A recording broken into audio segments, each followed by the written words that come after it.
How are you guys doing today? They just announced some more cards for the new upcoming OCG set, Photon Hypernova. Now, I guess they just love Despia because, like, they just keep giving them broken cards, right? Like, even in this new set, Darkwing Blast, we see broken Despia cards. It's just like they're not giving up on this deck or the archetype. Fallen Valbaz just keeps seeing more power, especially with this new fusion on the screen. I think he's really, really good, honestly. Obviously you'd have to incorporate like Beast or, Beast Warrior, but with the Spring Ends, that was already a possibility. So what he does is when a fusion, synchro, XYZ, or link monster activates an effect, you can negate the activation, so they finally get a negate. And then you can return one monster on the field to the owner's hand, which definitely could come up where you return one of their monsters while they already have like a fusion or synchro or a link. Like there's a lot of times where they have a monster that you could get like additional value +1, right? So during your opponent's turn, if this card is in your graveyard, quick effect, this effect just seems so bonkers to me. So you could use this for Dragos Stapelia, then have this interruption from your graveyard. We always love interruptions from the grave, like Fairy Tale Snow, right? So, and Masquerade's not really an interruption, so we can't count that. During your opponent's turn, if this card's in your graveyard, quick effect, you can target one Fallen Valbaz in your graveyard. Between that target and this card, special summon one and banish the other. So obviously Fallen Valbaz is, an insane interruption on your opponent's turn because you can just fuse pretty much with anything, like usually because Mirror Jade just requires an extra deck monster. So if they do an extra deck monster, special summon Fallen Valbaz, bam. Now it's definitely like not easy to get Fallen Valbaz kept in the graveyard because you're cycling it with like Lebellion, but if you do the Albion play, you can just banish it and then it will be in your banish pile, so you would have to figure out a way to get it to your graveyard because it doesn't special summon from the banish. So obviously this would kind of just be like a branded fusion, just this. But when I think about this card in like a tier element deck or something, I think it could be insane, like the tier element branded version. There's just like so much potential with a card like this because obviously you could just go branded fusion, Fallen Valbaz, and a Beast, and this would be live. So even in a trap deck, I think this could just be insane. So like an Eldritch Despia version, you just go branded fusion, send a Beast, Fallen Valbaz. Now that's like 2 interruptions which are monster effects, which you really want. I feel like in that deck, comboing with cards like Torrential Tribute, you use this guy, then you Torrential Tribute your own Torrential Tribute him. Then you special summon Fallen Valbaz in the grave. That's a lot of value for a trap deck when they already have like all their traps and they're getting so much value through those cards. So I think this card is just insane. It's like the support they've been giving to Despia. It's like, why not just print another branded fusion? It seems like that's where we're heading towards. So some other new cool cards. So we get a new what's the card? Manju, Senju in one. Both. So when he's summoned, so he's level 6, so he's kind of hard to summon. You add a ritual monster and a spell to your deck to your hand, so that's pretty insane. Next one, I think this card's kind of cool, just because, if you played Yu-Gi-Oh! Forever, Smashing Ground and Fissure, like, those cards were always cycling in as techs when I played. I wanted 3 Smashing Grounds, like, those cards were powerful when I played, when I was, like, 8, 9. So during your main phase, you can add 1 Fissure, Smashing Ground from your deck to your hand, so now they have Erota. If this card is in your graveyard, you can banish 1 Fissure or 1 Smashing Ground from your graveyard, special summon this card. So, if you get this guy on board, I don't know how easy it would be. Obviously, he's a Beast Warrior, so talking about that fusion, there might be some combo, just getting this card on board easier. But that is kind of an insane effect when you think about going second potential because, you get to add the Fissure. But, chances are he's going to get negated. I just think it's a cool card because it brings out the OG cards that they know are iconic and nostalgic to us.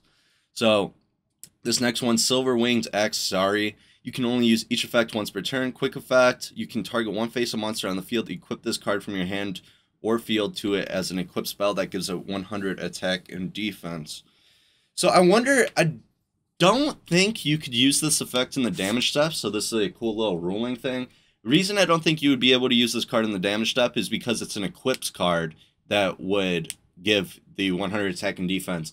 Now, I know cards that, increase or decrease attack and damage step are allowed to be activated in damage step, either that or a negate. But because it's an equipped spell, that's giving the 100 attack. That's not a direct like activation of the card, so I don't think this card could be used in damaged up. So it's interesting to know. You can only use the so dimensional is Iso-Allotope. Varus. You can only use the second effect of this card's name once per turn. Cannot be destroyed by battle with the monster of the same type and or attribute. Not really that good. You can declare one type and one attribute. That its card's type and attribute become the... Alright, so this card kind of is disappointing. Oh, wait. But it's a sidekick tuner. New E-Telly target. You can declare one type and attribute. This card's type and attribute become... So it can become any... So it's a level 1 tuner E-Telly target that can become any attribute or type it wants. That's pretty insane. Meteor Rush, Black, White Roid. So new Roid, you can only use the first effect. Alright, during the battle phase, if 5 or more attacks were declared this turn, quick effect, you can special summon this card from your hand. If this card battles during the damage step, only it gains 1,000 attack for each attack declared this turn. So it can be a 5,000 attack, so it could OTK when you're attacking for game. Because you could just attack with 5 of your monsters and then special summon this. That's pretty crazy.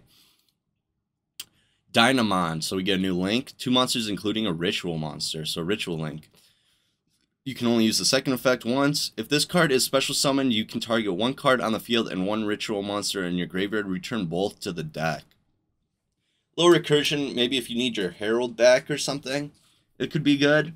That's not the most insane effect. I mean, one card on the field and oh, I guess all right. So that's pretty good because it's like actually gets value. It's only a link too, so you use like Ben 10, something else. You get rid of one of their monsters. I know this deck needs more interruptions, so that does seem pretty strong.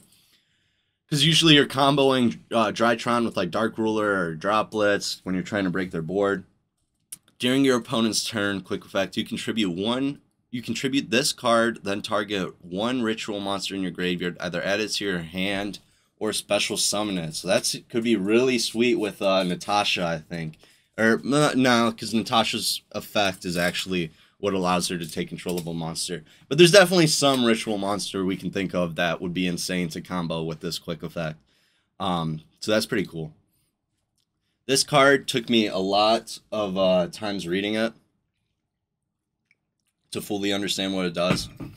Target 1 face-up card in the field zone, banish it, then place it face-up in the field zone of the opponent of the player who controlled it. So you use it on their tier element field spell, you'll get it.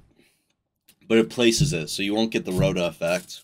Then you can choose 1 field spell with a different original name in the graveyard of the alright, so that's optional. 1 field spell with a different original name in the graveyard of the player who controls the first card and place it face up in the field zone of the player who controlled the first card when it was banished. Okay, so you can get 2 field spells. If they play multiple field spells, you can give them another field spell, but it'd be kind of cool to play with Mine. Maybe Mystic Mine's not going to get banned. Maybe that's what this card means for us. Although it's a TCG exclusive, I wonder what impact it will have in OCG where Mystic Mine is banned. Weight measuring. If your opponent controls at least 2 or more monsters than you do, they send monsters they control to the graveyard so they control 1. So this is basically like a rivalry or Gozen, but just getting straight to the point. Like, just you only have 1 monster. I think this is a really good normal trap. I like it a lot as a going second card. And, you know, it's alright going first, right? I mean, you're still forcing them to only control 1 monster. It's like, you're kind of just doing what Rivalry and Gozen set out to do, but it's not a continuous, unfortunately. Red Vinegar Crossing. You can only control 1 Red Vinegar Crossing. If your opponent controls a card in this set card's column, you can activate this card, return all other cards in its column to the hand. So kind of like that one column card that negates. It's a Solemn Judgment for its column. I'm forgetting the name, but I played it before. Unoccupied zones in this card's column cannot be used. So wow, so it bounces everything in the column. So think about if they have a link in it, and then they can't use that column. This card seems really strong. If your opponent controls a card in this set card's column, so it's not even, it doesn't even have to be a set card. So you just put this in the link column. They return their link to the extra deck, and then they can't use that. They can't link summon anymore. So this card's crazy. Love to see Konami printing new floodgates to make us all miserable.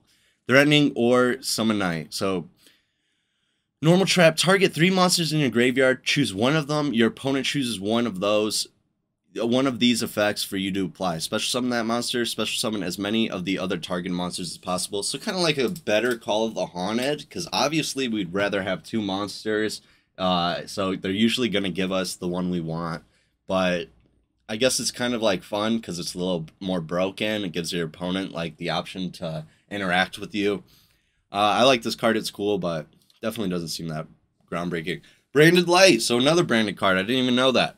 You can only activate 1 card with this card's name per turn. Target 1 fusion monster on the field or in the graveyard. Return it to the extra deck. Then you can special summon 1 Follow of Albaz from your graveyard and 1 monster from your opponent's graveyard to their owner's field. So target 1 fusion monster on the field or in the graveyard. Return it to the extra deck. Okay, so you get to put 1 back. Then special summon Fallen Valbaz from your graveyard. So this card also requires it being in the graveyard. And 1 monster from your opponent's graveyard to the... Oh, so, you know, it just triggers your Fallen Valbaz outright. And it gets the added bonus of giving you a little more recursion. So maybe you only have to play 2 Albion if you play a card like this. Because obviously the extra deck's going to get packed when they're printing out these broken cards. And you want to play like Chimera and everything else. So I think this card's kind of strong. It's cool as a quick play. It doesn't really like have that, you know, interaction where you'd want like, you know, if I summon a Luber, I can't like chain this to like get rid of my Luber, which is what we want to see in quick play spells like Book of Moon, like triggering my effects through cards like Effect Veiler and Impermanence. Another trap, continuous trap, branded inevitably. Once per turn, when your opponent activates a card or effect that targets 1 bestial monster you control and no other cards, or they activate a card effect in response to the activation of your bestial monster's effect, you can target 1 light or dark monster in the graveyard, banish it, and if you do, negate the activated effect. That's pretty strong for like the bestial archetype. I mean, it's still a branded card too. So if you just make Mirror Jade and then set this with your bestial monsters, once per turn, but, I mean, they have to target your bestial, so it's like, if you set this with Albion, how likely is that? Not that likely, so this card doesn't seem that great. Obviously, if you were to activate it, it would be broken, and it's a continuous trap, not a counter or normal trap, so you can do it multiple times. But I would, if it was a continuous spell, I think it'd be way better. I hope you guys enjoyed that video. If you did, please leave a like and a sub. I appreciate it so much. Have a good day.